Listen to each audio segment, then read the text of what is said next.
What in the hell is going on? I don't even know what to say. I don't. I really don't.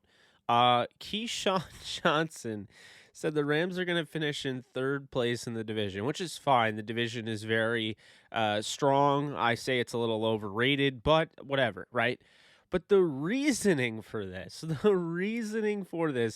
is hilarious. We're going to get into this. Who wins the NFC West? Who wins it? Well, it better be the Rams. It better be Sean McVay, because you hear how giddy he is about this. You hear how he's talking about it. I mean, this is what he wanted. He got what he wanted. Now all the excuses are out the window. So everything that happened with the Rams since they did not win the Super Bowl from that point forward has all been Jared Goff's fault. I can't work with this guy anymore. Seattle will win the division, followed up by San Francisco, and then the Rams will come in third. I think a lot of people are missing the mark on this one. It's a totally new defense except Aaron Donald and Jalen Ramsey. 10 other new players basically will be on that defense for the most part. Entirely new secondary. And mind you, new defensive coordinator in Raheem Morris. It's not like Raheem Morris is all of a sudden Wade Phillips. I mean, when you think about it. So I don't know that the Rams are there yet. Then when you think about everything they gave up to give Matthew Stafford an opportunity to go to what people say is the best team he's ever been on, Seattle ain't going nowhere. All Seattle did was get better. They finished third. Here it is, hon. Me and you on the same side. Keita lost his damn mind. Yes. Bruh, listen, here's the thing. Here's the thing. You can be a defensive coordinator with Aaron Donald and Jalen Ramsey, because half the damn field cut off. I don't care about having other guys in new positions. We talking about two of the best to ever play the game, and we know what Aaron Donald just got Leonard Floyd paid. I didn't say they wasn't going to win no games. That ain't what I said. I didn't say they wasn't going to win any games. I said the division. For you to be worried about this defense, to me, is crazy, because they got two guys that overcome scheme and system. Like, who in the hell knew who Brandon Staley was before he coached Aaron Donald and Jalen Ramsey? Now, I agree. Losing Johnson and losing Troy Hill, Johnson, big Hill deal. is gone. But Come on, man. Brockers isn't there anymore. Like, no, come on. Half the field Joe is Barry, gone because of Jalen Ramsey. Linebacker coach Joe Barry's not there anymore. Let me get to the other side of the ball. Matthew Stafford last year threw for 4,000 yards, 26 touchdowns, and 10 picks. All right, and yes, Detroit was the damn problem, hon. I can answer the question for you. Oh God, he throw for 4,000 yards every year, man. Stop. You know that.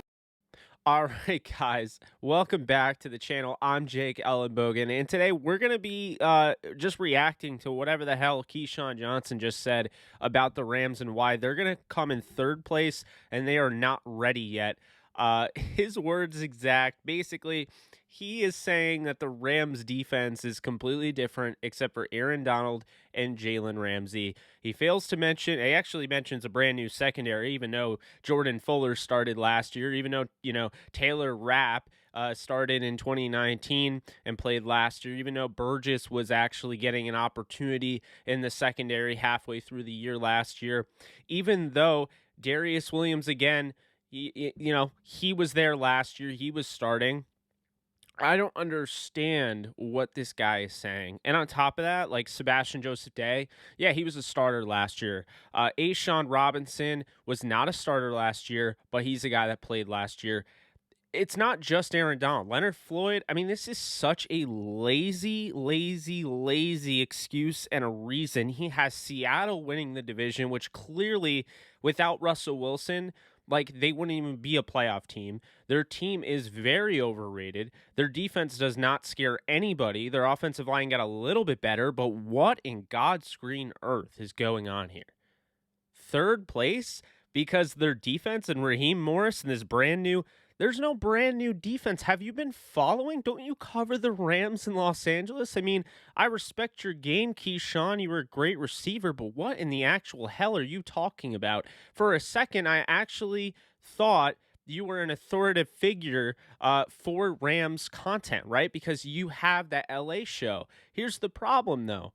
You aren't saying anything that's true. This is just cookie-cutter logic that doesn't make any sense. You're not adding any context. You're throwing buzzwords out there. You're throwing Raheem Morris, and you're throwing the defense. Use Aaron Donald, Jalen Ramsey. hate to break it to you, there were other guys on that defense that made it work last year. It wasn't just those guys. And, albeit they lost John Johnson, they lost Troy Hill, this team is still pretty damn good.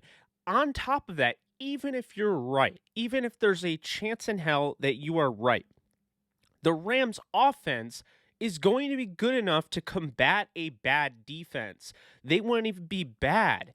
If the Rams defense wasn't a top 10 defense, they'd be top 15, meaning that they're probably going to give up around 25 points per game to 27 points per game. Not 30, not 33, not 36, not in the range of where the Rams offense is probably going to project to score per game. So when you're looking at this offense, I'm thinking they're at least going to score 30 per game, up to maybe 35. You have to keep it below there, and you will win every single game. And to me, this is just horrible analysis. And I'm not saying Keyshawn's a bad dude. I'm not saying Keyshawn's an idiot. I'm saying this take is idiotic. This take is bad. And I'm seeing more and more of this because I feel like it's just we've gotten to the point. Just admit it. Talking heads of NFL media, like the mainstream media, just admit it to yourself. You don't know what to talk about. It is the dead period of the NFL offseason. We've already talked about how great the Rams are going to be with Matthew Stafford, and now we have to kind of throw a little bit on that because we need to keep coming out with content. Look, I'm struggling to come out with content. I'm struggling because there's just not a lot out there. It's a dead period. I get that. But no way am I going to go back and forth and talk in circles like a Mike Zero doing a Star Wars channel. It's not going to happen. So the thing is, stick by your guns, yes, but if you actually believe that the Rams defense is completely new, and if you actually believe they're going to come in third place, and if you actually believe Seattle is going to win the division, a team that couldn't beat a 9-fingered quarterback that was not ready to play and honestly wasn't supposed to play before they injured their quarterback last year in their own home in the playoffs, then I don't know what to say to you. And Jimmy Garoppolo potentially going to start for the 49ers and you have them coming in second ahead of the Rams? I don't know. I don't know what to say. It's really funny. The first guy makes, interesting points, but I think we're also missing the point, okay? Sean McVay isn't looking for excuses. He's not making excuses. I don't know why we're constantly on Sean McVay for getting rid of Jared Goff when he simply realized that he was trying to go here and Jared Goff was here and couldn't get to that next level.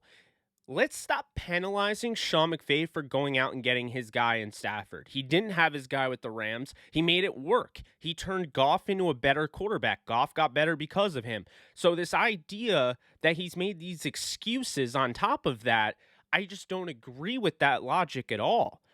Furthermore, the thing I find funny is we're never talking about the excuses that get made for head coaches like Matt Nagy, head coaches like Mike Zimmer. What have they won? You're talking about a coach that went to the Super Bowl in 2018, his second year in the NFL, and we're talking about that guy making excuses and this guy basically needing to win a Super Bowl or, he's completely wrong and he needs to be on the hot seat. Like, I've seen these takes and I have to laugh. I have to laugh. So in conclusion with this video, if you learned anything from this video, be sure to subscribe, drop a like, and drop a comment. But if you learned anything from this video, just take away this. The Rams defense isn't brand new. A lot of the players from last year came back over to this season. They just lost John Johnson and Troy Hill for the most part. They still have Hollins, Floyd, Ashawn, Sebastian Joseph Day. They have Gaines. They added players, sure. They still have Reeder. They still have Kaiser. They have Traven Howard, who would have played last year if not for the injury. He would have started. They added a third-round linebacker. They still have Kenny Young from last year. Oh, and they still have David Long. They still have Dante Dion. They still have Darius Williams, Jalen Ramsey. I mean, they're secondary, and nobody is new. They're all guys that had opportunities. If you didn't watch, by the way, Keyshawn, last year down the stretch, Nick Scott played a hell of a game against Seattle, the team that you think is going to win the division. So I just find it's not that you pick Seattle. It's not that you picked the Rams going in third place. It's the fact your reasoning for that is so poor. And then on top of that, what the other guy said, to a degree, I didn't really like, because this idea that Sean McVay is making these excuses. You think Sean McVay is making excuses? That is just funny. That's funny to me. To me, I had to make a video. I had to make a reaction video because I could not believe. I was like, what am I watching? So yeah, it got sent in the Discord, and I figured I'd give it a shot. But again, appreciate you guys for watching. You guys take care. Enjoy the rest of your weekend. Later.